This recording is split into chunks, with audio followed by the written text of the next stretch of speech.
بسم اللہ الرحمن الرحیم نحمده ونصلی علی رسوله الکریم اما بعد بسم اللہ الرحمن الرحیم۔ عزیز طلباء، آج ہم کنز الدقائق حصہ دوم سبق نمبر 189 شروع کر رہے ہیں۔ اس سبق میں ہم کتاب الاجارہ سے متعلق پڑھیں گے۔ آج کے سبق کا خلاصہ یہ ہے کہ مصنف علیہ الرحمہ چند ایسی صورتیں ذکر کریں گے کہ جن صورتوں میں اجیر کو حصول اجرت کے لیے شے مستاجرہ روکنے کی اجازت ہے، اور کن کن صورتوں میں اجیر کو شے مستاجرہ حصول اجرت کے لیے روکنے کی اجازت نہیں۔ تو اس سے متعلق انشاءاللہ آج کے سبق میں ہم چند ایک صورتیں پڑھیں گے۔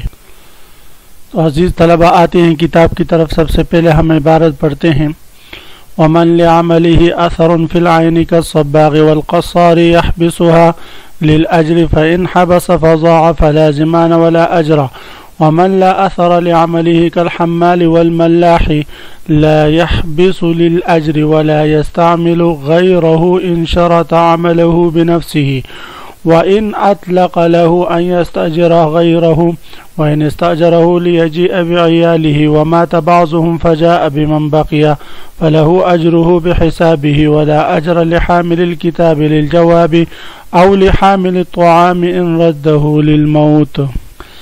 مصنف علیہ رحمہ فرما رہے ہیں: ومن لعمله اثر في العين كالصباغ والقصار يحبسها للأجر، یعنی ہر وہ اجیر جس کے کام کا عین شے میں اثر موجود ہو، یعنی اس شے میں اس کے عمل کا اثر دیکھا جا سکتا ہو، اس کے عمل کا اثر دکھائی دیتا ہو، جیسے کہ دھوبی ہے، کپڑے جب صاف کرتا ہے یا نیل وغیرہ دیتا ہے تو اس سے میلے کپڑے صاف و شفاف نظر آتے ہیں، اس کے عمل اور محنت کا اثر صاف دکھائی دیتا ہے۔ اسی طرح رنگریز ہے، صباغ رنگریز ہے، وہ جب کپڑے وغیرہ کو رنگ کرتا ہے تو رنگنے کے بعد اس کپڑے میں نمایاں اس کے عمل کا اثر دکھائی دیتا ہے۔ تو ایسے اجیر اگر اپنے مزدوری کے حصول کے لیے اس شے کو اپنے پاس روکے رکھے کہ جب تک مجھے میری اجرت نہیں ملے گی اس وقت تک میں یہ چیز تجھے نہیں دوں گا، فرماتے ہیں کہ وہ روک سکتا ہے۔ کیوں؟ فرماتے ہیں کہ اپنے حق کے حصول کے لیے وہ اس چیز کو روک سکتا ہے۔ لیکن عزیز طلبہ، اس میں یہ تفصیل ضرور یاد رکھیں کہ یہ اس صورت میں ہے کہ جب اس کے اجیر کے اور موجر کے درمیان جو عقد اجارہ ہوا ہو وہ حالی ہو۔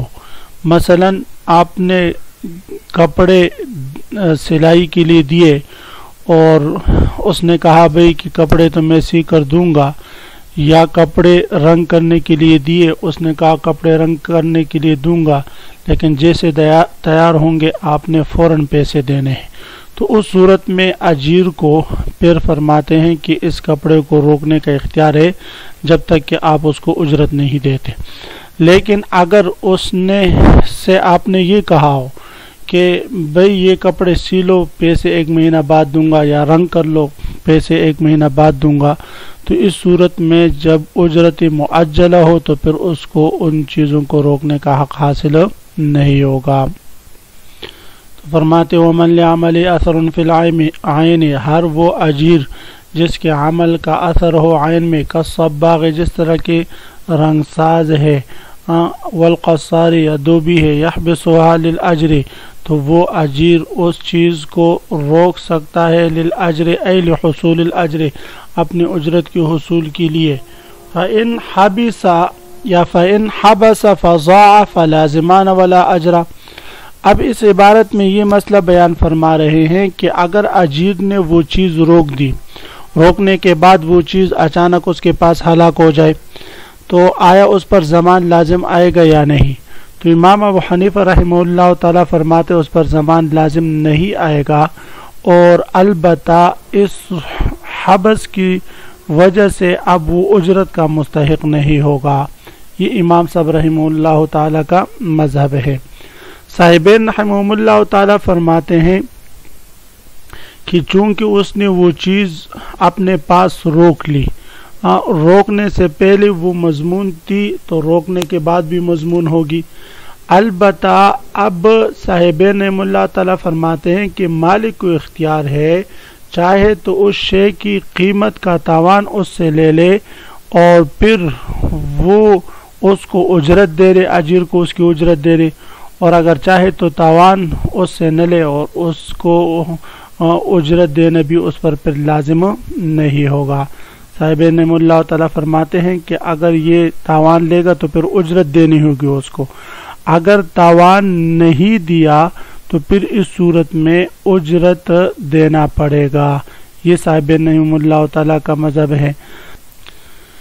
امام صاحب رحم اللہ تعالیٰ کی دلیل یہ کہ وہ فرماتے ہیں کہ چونکہ یہ اجیر حبس کی صورت میں متعدی نہیں ہے، اس لیے کہ یہ چیز اس نے اپنے حق کے حصول کے لیے روکی ہے، تو جیسے اس کے پاس یہ امانت تھی ویسے ہی امانت رہے گی۔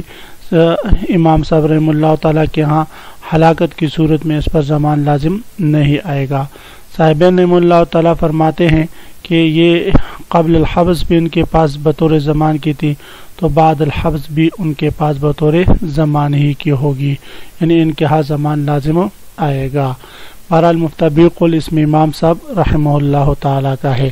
تو فرماتے فَإِنْ حَبَسَ، پس اگر اجیر نے وہ چیز روکی، فضا اور اس کے ہاتھ میں ضائع ہوگی، فلا زمانہ تو رنگنے والے، فلا زمانہ تو اس پر زمان لازم نہیں ہوگا، ولا اجرا اور یہ اجرت کا بھی مستحق نہیں ہوگا۔ وَمَن لَا أَثَرَ لِعَمَلِهِ كَالْحَمَّالِ وَالْمَلَّاحِ، یہ دوسری صورت فرما رہے، بالکل اس پہلے والے مسئلے کے برعکس کی صورت ہے۔ فرماتے ہر وہ اجیر جس کے عمل کا اثر اس شے کے یا اس عین میں ظاہر نہ ہو، تو ایسے شخص کے اگر حصول اجرت کے لیے اس چیز کو روکے تو اس کو روکنے کا حق حاصل نہیں۔ جیسے کہ حمال ہے، مثلا آپ نے جیسے خچر وغیرہ یا گدے وغیرہ والے ہیں، یا گاڑی والا ہے، رکشے والا ہے، اس کو آپ نے کوئی چیز دے دی، بوری وغیرہ، کہ بھئی یہ لے جا کر میرے گھر میں وہاں اتار کے آ جاؤ۔ ابھی آپ نے اس کو اجرت نہیں دی، اس نے وہاں گھر والے سے اجرت طلب کی، بھئی پیسے دینا میرے۔ گھر والے کہ بھی ہمارے پاس پیسے تو نہیں ہے، وہی آپ کو دیں گے۔ وہ کہ میں اس وقت تک بوری یا یہ چیز نہیں دوں گا جب تک کہ آپ پیسے نہیں دے۔ وہ اگر روکنا چاہے تو اس کو روکنے کا حق حاصل نہیں۔ ملاح ہے، کشتی والا ہے، تو کشتی والا بھی جب کوئی چیز لے کر جاتا ہے تو وہ اس کے لے جانے اور لے آنے کا جو عمل ہے اس کا اثر بھی اس عین شے میں جو ہے قائم نہیں ہوتا اور اس میں وہ دکھائی نہیں دیتا۔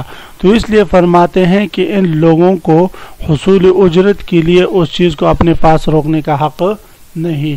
فرماتے وَمَن لَا أَثَرَ لِعَمَلِهِ، اور ہر وہ مزدور جس کے عمل کا اثر اس شے میں ظاہر نہ ہو، کل حمال جیسے کہ قلی ہے، بوجھ لادنے والا، والملاح اور کشتی والا ہے، لا يحبس للأجر، تو فرماتے ہیں یہ لوگ حصول اجرت کے لیے وہ چیز اپنے پاس نہیں روک سکتے، ان کو روکنے کا حق نہیں۔ پس اگر انہوں نے روک دیا حصول اجرت کے لیے تو فرماتے ہیں اس صورت میں اگر وہ چیز ان کے پاس ہلاک ہو گئی تو ان پر زمان لازم آئے گا۔ آپ کے حاشیہ میں یہ ایک ضابطہ لکھا ہے کہ اسی اصل اور اسی ضابطے کے مطابق اگر کوئی غلام بھاگ جائے اور اس بگوڑے غلام کو کوئی پکڑ کے لے کر آئے آقا کے پاس اور آقا کو کہے کہ اس کو لانے میں میری اتنا خرچہ آیا ہے لہذا وہ مجھے دے دو، اگر وہ دے تو ٹھیک ہے، اگر وہ نہ دے تو اس کو روکنے کا حق نہیں۔ فرماتے ہیں لا يحبس للأجر، تو حصول اجرت کے لیے اس کو اپنے پاس نہ روکے۔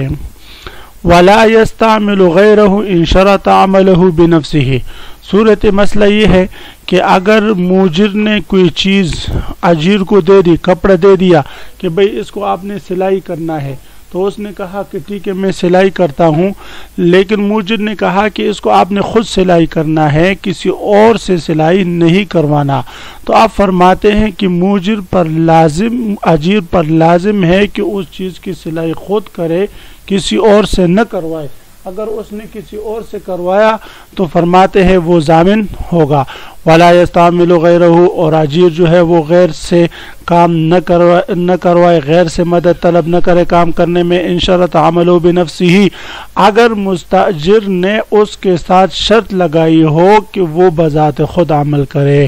وَإِنْ أَطْلَقَ، ہاں اگر اس نے اس کو کہا ہو مطلقاً کوئی چیز دے دی کہ بھئی اس میں کیا کرو، بھئی یہ کام کرو، اعمل بنفس کا یا ام بغیر ہی، کہ تم یہ کام کرو یا خود کرو یا کسی سے کرواتے ہو تو آپ کی مرضی ہے، تو فرماتے اس صورت میں اگر اس نے غیر سے کروا دیا تو ایسی صورت میں کوئی حرج نہیں۔ پہلی صورت میں جب اس نے شرط لگائی، اگر اس نے غیر سے کروا دیا اور اس کے ہاتھ سے وہ چیز خراب ہوگی تو اس پر ضمان لازم آئے گا۔ دوسری صورت میں اگر وہ خود کرے یا غیر سے کروائے، اگر وہ بغیر تعدی کے وہ اس میں کچھ تصرف آتے ہیں تو فرماتے ہیں اس صورت میں اس پر ضمان لازم نہیں آئے گا۔ تو عزیز طلبہ، اسی مسئلے کے ساتھ آج کے سبق کا اختتام ہوا۔ تو آج کے سبق کا خلاصہ یہ کہ ہم نے 3 مسائل پڑھے۔ سب سے پہلا مسئلہ ہم نے یہ پڑھا کہ جس اجیر کے عمل کا اثر عین میں ظاہر ہو تو اس کو حصول اجرت کے لیے اس چیز کو اپنے پاس روکنے کا اختیار ہے، لیکن جس اجیر کے عمل کا اثر اس عین میں ظاہر نہ ہو تو اس کو حصول اجرت کے لیے اس چیز کو اپنے پاس روکنے کا حق نہیں۔ اس کے بعد ہم نے یہ پڑھا کہ اگر اجیر کو مستاجر نے کوئی چیز دی کام کے لیے تو اور اس کو ساتھ شرط لگائی کہ اس میں آپ نے کام خود کرنا ہے تو اس کے لیے اختیار نہیں کہ غیر سے کام کروائے، لیکن اگر مطلقاً دے دی ہو کہ بھئی یہ کام کر کے مجھے دینا ہے تو پھر اس کو اختیار ہے چاہے خود کرے یا غیر سے کروائے۔ عزیز طلبہ، اسی مسئلے کے ساتھ آج کے سبق کے اختتام ہوا۔ اللہ ہم سب کا حامی و ناصر ہو، آمین۔ وآخر دعوانا ان الحمدللہ رب العالمین۔